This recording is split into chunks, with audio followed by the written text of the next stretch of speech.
فرشتوں نے پوچھا کون ہے؟ فرمایا جبرائیل علیہ السلام۔ آپ کے ساتھ کون ہے؟ فرمایا محمد صلی اللہ علیہ وآلہ وسلم۔ کیا آپ کو بلایا گیا ہے؟ فرمایا ہاں۔ چنانچہ انہوں نے دروازہ کھول دیا اور مرحبا کہتے ہوئے آپ کا استقبال کیا۔ یہاں حضرت عیسیٰ علیہ السلام اور ان کے خالہ زاد بھائی حضرت یحییٰ علیہ السلام سے ملاقات ہوئی۔ تیسرے آسمان پر بھی یہی سوال و جواب ہوئے۔ یہاں حضرت یوسف علیہ السلام سے ملاقات ہوئی۔ ہر آسمان پر حضرت جبرائیل علیہ السلام اور فرشتوں کے درمیان یہی مکالمہ ہوا۔ چوتھے آسمان پر حضرت ادریس علیہ السلام سے ملاقات ہوئی۔ پانچویں پر حضرت ہارون علیہ السلام سے اور چھٹے پر حضرت موسیٰ علیہ السلام سے ملاقات ہوئی اور ساتویں پر حضرت ابراہیم علیہ السلام سے ملاقات ہوئی۔ حضرت جبرائیل علیہ السلام نے کہا اے محمد صلی اللہ علیہ وآلہ وسلم، آپ اپنے باپ حضرت ابراہیم علیہ السلام کو سلام نہیں کریں گے؟ میں نے کہا کیوں نہیں؟ چنانچہ میں آپ کے پاس گیا اور انہیں سلام کیا۔ آپ نے میرے سلام کا جواب بھی دیا۔ مرحبا اے صالح نبی اور مرحبا اے صالح فرزند کہہ کر انہی کلمات سے نوازا، اور پھر جبرائیل علیہ السلام مجھے ساتویں آسمان پر لے گئے۔ ایک شہر پر پہنچے اور وہاں سبز رنگ کے نہایت ہی تر و تازہ پرندے تھے۔ میں نے کہا اے جبرائیل علیہ السلام، یہ پرندے بہت تازہ اور نفیس ہیں۔ انہوں نے جواب دیا کہ انہیں کھانے والے بھی ان سے بھی زیادہ نفیس اور عمدہ ہیں۔ پھر انہوں نے پوچھا اے محمد صلی اللہ علیہ وآلہ وسلم، آپ جانتے ہو کہ یہ نہر کون سی ہے؟ میں نے کہا نہیں۔ انہوں نے کہا یہ کوثر ہے جو اللہ تعالیٰ نے آپ کو عطا فرمائی ہے۔ میں نے دیکھا کہ اس میں سونے اور چاندی کے جام ہیں۔ یہ نہر یاقوت اور زمرد کی چھوٹی چھوٹی کنکریوں پر رواں ہے۔ اس کا پانی دودھ سے بھی زیادہ سفید ہے۔ میں نے سونے کا ایک جام لیا اور اس پانی سے بھر کر پیا تو یہ مجھے شہد سے زیادہ شیریں اور کستوری سے زیادہ خوشبودار محسوس ہوئی۔ پھر حضرت جبرائیل علیہ السلام مجھے لے کر چلے یہاں تک کہ میں ایک درخت تک پہنچا۔ وہاں ہرے رنگ کے ابر نے مجھے ڈھانپ لیا۔ حضرت جبرائیل علیہ السلام نے مجھے چھوڑ دیا۔ میں اللہ تعالیٰ کے حضور سجدہ ریز ہو گیا۔ اللہ تبارک و تعالیٰ نے مجھے فرمایا اے محمد صلی اللہ علیہ وآلہ وسلم، میں نے زمین و آسمان کی تخلیق کے دن سے تم پر اور تمہاری امت پر 50 نمازیں فرض کر دی ہیں، اس لیے آپ اور آپ کی امت ان کی پابندی کریں۔ پھر بادل مجھ سے چھٹ گیا۔ حضرت جبرائیل علیہ السلام نے میرا ہاتھ پکڑا۔ میں تیزی سے چلتے ہوئے حضرت ابراہیم علیہ السلام کے پاس سے گزرا۔ انہوں نے مجھے کوئی بات نہ کہی۔ پھر حضرت موسیٰ علیہ السلام کے پاس آیا تو انہوں نے پوچھا اے محمد، کیا بنا کر آئی ہو؟ میں نے جواب دیا کہ میرے رب نے مجھ پر اور میری امت پر 50 نمازیں فرض کی ہیں۔ انہوں نے کہا کہ یہ نہ آپ کے بس کی بات ہے اور نہ ہی آپ صلی اللہ علیہ وآلہ وسلم کی امت کے۔ آپ رب کے پاس جائیے اور کمی کا سوال کیجیے۔ چنانچہ میں تیزی سے لوٹ کر درخت کے پاس آیا تو مجھے ایک بادل نے ڈھانپ لیا۔ حضرت جبرائیل علیہ السلام مجھے چھوڑ آئے اور میں بارگاہ خداوندی میں سجدہ ریز ہو گیا۔ میں نے عرض کی اے میرے رب، تو نے مجھ پر اور میری امت پر 50 نمازیں فرض کی ہیں۔ اس کی نہ مجھ میں اتنی طاقت اور استطاعت ہے اور نہ ہی میری امت میں، لہٰذا کچھ تخفیف فرمائیے۔ اللہ تعالیٰ نے فرمایا کہ میں نے 10 نمازوں پر تخفیف کر دی۔ پھر بادل مجھ سے چھٹ گیا اور حضرت جبرائیل علیہ السلام نے میرا ہاتھ تھام لیا۔ میں جلدی سے پلٹا، حضرت ابراہیم علیہ السلام کے پاس آیا تو انہوں نے مجھے کچھ نہ کہا۔ پھر جب حضرت موسیٰ علیہ السلام کے پاس آیا تو انہوں نے پوچھا کہ کیا ہوا؟ میں نے جواب دیا کہ میرے رب نے 10 کی کمی کر دی ہے۔ کہنے لگے کہ 40 نمازیں نہ آپ پڑھ سکتے ہیں اور نہ ہی آپ کی امت، اس لیے رب تعالیٰ کی جناب میں لوٹ کر جائیں اور مزید تخفیف کی التجا کریں۔ اسی طرح بار بار چکر لگانے سے 5 نمازیں رہ گئیں۔ پڑھنے میں 5 اور ثواب میں 50۔ حضرت موسیٰ علیہ السلام نے تو مزید تخفیف کے اصول کے لیے کہا، لیکن میں نے جواب دیا کہ اب مجھے اللہ تعالیٰ سے حیا آتی ہے۔ پھر حضرت جبرائیل علیہ السلام نے مجھے لے کر نیچے اترے۔ میں نے حضرت جبرائیل علیہ السلام سے پوچھا کہ میں جس آسمان پر گیا وہاں کے فرشتے نے مجھے خوش آمدید کہا اور مسکراتے ہوئے میرا استقبال کیا۔ ایک فرشتہ کو میں نے سلام کیا، اس نے میرے سلام کا جواب بھی دیا اور مجھے خوش آمدید بھی کہا، لیکن میری آمد پر مسکرایا نہیں۔ حضرت جبرائیل علیہ السلام نے کہا وہ جہنم کا دروغہ مالک ہے، اپنی پیدائش سے لے کر آج تک وہ نہیں ہنسا۔ اگر اسے مسکرانا ہوتا تو آپ کی آمد پر ضرور مسکراتے ہیں۔ بعد ازاں آپ سوار ہو کر واپس چل پڑے۔ دوران سفر آپ کا گزر قریش کے ایک قافلے سے ہوا جس پر غلہ لدا ہوا تھا۔ ان میں سے ایک اونٹ پر 2 بورے تھے، ایک سیاہ اور دوسرا سفید۔ جب آپ صلی اللہ علیہ وآلہ وسلم اونٹوں کے اس قافلے کے پاس سے گزرے تو ایک بدک کر گھوما جس کی وجہ سے اونٹ گر پڑا اور اس کی ایک ٹانگ ٹوٹ گئی۔ پھر آپ سفر کرتے ہوئے وہاں پہنچ گئے صبح ہوئی تو آپ نے لوگوں کو اس واقعے کی اطلاع دی۔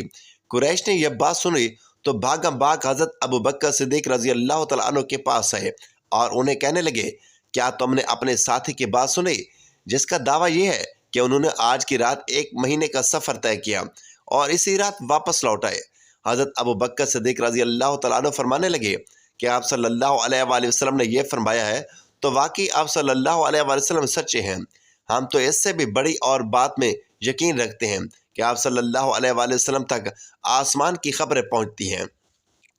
آپ صلی اللہ علیہ وآلہ وسلم کی تصدیق کرتے ہوئے مشرکین رسول اللہ صلی اللہ علیہ وآلہ وسلم سے کہنے لگے کہ آپ اپنے دعوے کی کوئی دلیل اور نشانی پیش کریں، تو آپ صلی اللہ علیہ وآلہ وسلم نے فرمایا، میں فلاں فلاں جگہ قریش کے قافلے کے پاس سے گزرا، قافلے کے اونٹ ہمیں دیکھ کر بت کے، ان میں سے ایک اونٹ پر ایک سیاہ اور ایک سفید 2 بورے لدے ہوئے تھے، وہ نیچے گرا اور اس کی ایک ٹانگ ٹوٹ گئی۔ جب قافلہ واپس پہنچا تو انہوں نے قافلے والوں سے اس کے متعلق دریافت کیا تو انہوں نے بالکل وہی بات بتائی جو رسول خدا صلی اللہ علیہ وآلہ وسلم بتا چکے تھے۔ کہتے ہیں کہ اس کی تصدیق کے باعث حضرت ابو بکر صدیق رضی اللہ تعالیٰ عنہ کا لقب صدیق پڑ گیا۔ پھر لوگ آپ سے پوچھنے لگے کہ کیا حاضرین میں آپ کے ساتھ حضرت موسیٰ اور حضرت عیسیٰ علیہ السلام بھی تھے؟ آپ صلی اللہ علیہ وآلہ وسلم نے فرمایا، ہاں۔ وہ کہنے لگے، پھر ان کے خید و خال بیان کریں۔ انہوں نے فرمایا، حضرت موسیٰ علیہ السلام گندمی رنگت کے تھے جیسے یزمان کے لوگ ہوتے ہیں، اور حضرت عیسیٰ علیہ السلام درمیانے قد والے اور سرخی میل رنگ کے ہیں، گویا ان کے بالوں میں سے موتی لٹک رہے ہیں۔ محترم ناظرین، زندگی اور موت 2 حقیقتیں ہیں جن سے کسی کو مفر نہیں۔ ہر ایک نے ایک نہ ایک دن اس دنیا سے کوچ کر جانا ہے، اور موت کے بعد ایک نئی زندگی کا آغاز ہوتا ہے جسے برزخی زندگی کہا جاتا ہے۔ موت کی حقیقت، قبر کے منازل اور اس کے بعد پیش آنے والے مراحل پر نظر ڈالنا ایک ایمان افروز تجربہ ہو سکتا ہے۔ موت ایک ایسی حقیقت ہے جس کا سامنا ہر ذی روح کو کرنا ہے، جیسے کہ قرآن میں ارشاد ہے، ہر نفس کو موت کا ذائقہ چکھنا ہے۔ موت اس دنیا سے اخروی دنیا کی طرف منتقلی کا ایک دروازہ ہے۔ موت کے وقت انسان پر جو کیفیت طاری ہوتی ہے وہ اس کے اعمال کے مطابق مختلف ہوتی ہے۔ نیکوکار کے لیے موت کا وقت آسان اور پرسکون ہوتا ہے، جبکہ بدکار کے لیے انتہائی تکلیف دہ۔ جب انسان کی زندگی کا وقت پورا ہو جاتا ہے تو ملک الموت حضرت عزرائیل علیہ السلام اس کی روح قبض کرنے کے لیے آتے ہیں۔ نیک روح کو جنت کی خوشخبری دی جاتی ہے، جبکہ بد روح کے لیے سختی اور عذاب کا اعلان کیا جاتا ہے۔ تو ناظرین، ہمارا آج کا وظیفہ بھی مرنے کے بعد یا وہ لوگ جن کے والدین اس دنیا سے جا چکے ہیں ان کی مغفرت اور بخشش کا بہترین عمل ہے۔ تو محترم ناظرین، وقت کی نزاکت کو مد نظر رکھتے ہوئے چلتے ہیں آج کے وظیفے کی جانب۔ آپ کو وہ تسبیح بتاتے ہیں کہ جس کے بارے میں حضرت محمد صلی اللہ علیہ وآلہ وسلم نے فرمایا کہ جو شخص یہ تسبیح پڑھ لیتا ہے اس کا ثواب اپنے والدین کو ایصال کرتا ہے تو ان کے والدین کی قبر کو نور سے منور کر دیا جاتا ہے، ان کے والدین کی بخشش کر دی جاتی ہے، کیونکہ نیک اولاد بھی والدین کے لیے صدقہ جاریہ بن جاتی ہے۔ وہ جو بھی نیک اعمال کرتے ہیں، جو بھی ذکر و اذکار کرتے ہیں، اس کا ثواب اس کے والدین کو بھی دیا جاتا ہے، جو اس کے والدین کے لیے بخشش کا ذریعہ بنتا رہتا ہے۔ تو ناظرین، یہ بہت ہی مجرب تسبیح ہے۔ اس تسبیح کے پڑھنے کا کوئی وقت مقرر نہیں، آپ کو جب جہاں جیسے وقت ملتا ہے آپ اس تسبیح کو پڑھ سکتے ہیں۔ آپ کسی نماز کے بعد بھی پڑھنا چاہیں تو اس کو پڑھ سکتے ہیں، لیکن اس تسبیح کو پڑھنے کے لیے ایک ہی شرط ہے کہ آپ نے باوضو حالت میں اس کو پڑھنا ہے۔ اس کو پڑھنے کے لیے سب سے پہلے آپ نے حضور پاک صلی اللہ علیہ وآلہ وسلم کی ذات اقدس پر درود پاک کا نذرانہ پیش کرنا ہے۔ درود پاک آپ کو کوئی سا بھی پڑھ سکتے ہیں، آپ صلی اللہ علیہ وآلہ وسلم پڑھ سکتے ہیں، آپ صلی اللہ علیہ محمد پڑھ سکتے ہیں، لیکن درود ابراہیمی کی فضیلت و برکت بہت زیادہ ہے، اس لیے ثواب کے طور پر ایک مرتبہ میرے ساتھ بھی پڑھ لیں۔ اللہم صلی علی محمد وعلی آل محمد کما صلیت علی ابراہیم وعلی آل ابراہیم انک حمید مجید۔ اللہم بارک علی محمد وعلی آل محمد کما بارکت علی ابراہیم وعلی آل ابراہیم انک حمید مجید۔ ناظرین محترم، درود پاک پڑھنے کے بعد آپ نے ایک تسبیح پکڑ لینی ہے 100 دانوں والی، اور اس تسبیح پر آپ نے یہ مبارک کلمات پڑھنے شروع کر دینے ہیں۔ اگر آپ کے پاس تسبیح موجود نہ ہو تو آپ ہاتھوں کی انگلی پر توجہ اور دھیان کے ساتھ خلوص نیت اور کامل یقین کے ساتھ اس تسبیح کو پڑھ سکتے ہیں، لیکن یاد رہے کہ تعداد بالکل بھی کم یا زیادہ نہ ہو۔ جو تعداد جو طریقہ آپ کو بتایا جائے اس تعداد کے مطابق آپ نے اس تسبیح کو پڑھنا ہے، کیونکہ تعداد میں کمی بیشی ہوگی تو وظیفہ ضائع ہو جائے گا، پھر اس کا ثواب آپ کے والدین کو نہ پہنچ سکے گا۔ تو اسی لیے آپ نے بتائی گئی ترتیب اور تعداد سے تسبیح کو پڑھنا ہے۔ تو آپ نے سبحان اللہ العظیم و بحمدہ سبحان اللہ اس کو پڑھنا ہے۔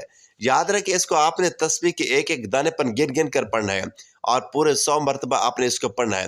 یہ تسبیح ایک انمول خزانہ ہے جو دنیا و آخرت میں کامیابی کا ذریعہ بنتی ہے۔ یہ وہ کلمات ہیں کہ جس کے پڑھنے سے حضور پاک صلی اللہ علیہ وآلہ وسلم نے فرمایا کہ پڑھنے والے کے والدین کی بخشش کر دی جاتی ہے، ان کی قبر کو نور سے منور کر دیا جاتا ہے، ان کی آخرت کی منزلیں آسان کر دی جاتی ہیں، ان کو جہنم کی آگ سے حفاظت ملتی ہے، قیامت کے دن عرش الہی کا سایہ نصیب ہوتا ہے، حوض کوثر سے سیرابی ہوتی ہے۔ اس کی فضیلت کے بارے میں ہمارے نبی پاک صلی اللہ علیہ وآلہ وسلم نے خود بیان فرمایا، جو شخص ہر جمعہ کی نماز کے بعد 100 مرتبہ یہ کلمات پڑھتا ہے، اللہ تعالیٰ اس کے 1000 گناہ معاف فرماتا ہے اور اس کے والدین کے 24,000 گناہ بخش دیتا ہے۔ اس عظیم وظیفے کی برکت سے ماں باپ کی مغفرت نصیب ہوتی ہے، مرنے والا کلمہ شہادت پر دنیا سے رخصت ہوتا ہے۔ حضرت اسرائیل علیہ السلام روح قبض کرتے وقت نرمی فرماتے ہیں، قبر منور اور جنت کے باغوں میں سے ایک باغ بن جاتی ہے، اللہ تعالیٰ کی بے شمار رحمتیں نازل ہوتی ہیں۔ تو یہ تسبیح کا عمل ہر مسلمان مرد عورت کو کرنا چاہیے تاکہ ان کے نیک اعمال میں اضافہ ہو کے والدین کے گناہوں کی مغفرت ہو اور ان کی قبریں نور سے روشن ہو جائیں، درجات کی بلندی ہو۔ تو آپ نے ناظرین بتائی گئی تعداد کے مطابق یہ تسبیح پڑھنے کے بعد آپ نے وہی درود پاک پڑھنا ہے جو آپ نے وظیفہ شروع کرنے سے پہلے پڑھا تھا۔ اس کے بعد دل ہی دل میں اللہ تبارک و تعالیٰ سے اپنے گناہوں پر ندامت محسوس کرتے ہوئے توبہ کرنی ہے اور اپنے والدین کے لیے بخشش کی دعا کرنی ہے۔ ناظرین دعا ہے کہ اللہ تعالیٰ نیکی کی بات کو سننے سمجھنے اور اس پر عمل کرنے کی طاقت اور توفیق عطا فرمائے۔ میرا سنانا اور آپ کا سننا اپنی بارگاہ الہی میں قبول و منظور فرمائے اور ہم سب کا خاتمہ ایمان پر فرمائے، آمین یا رب العالمین۔ ناظرین ویڈیو اچھی لگی ہو تو ویڈیو کو لائک کریں، شیئر کریں، چینل کو سبسکرائب کریں اور کمنٹ باکس میں اللہ تعالیٰ کے 99 ناموں میں سے ایک نام ضرور ٹائپ کریں۔ اگلے ویڈیو تک کے لیے اجازت دیجیے، اللہ حافظ۔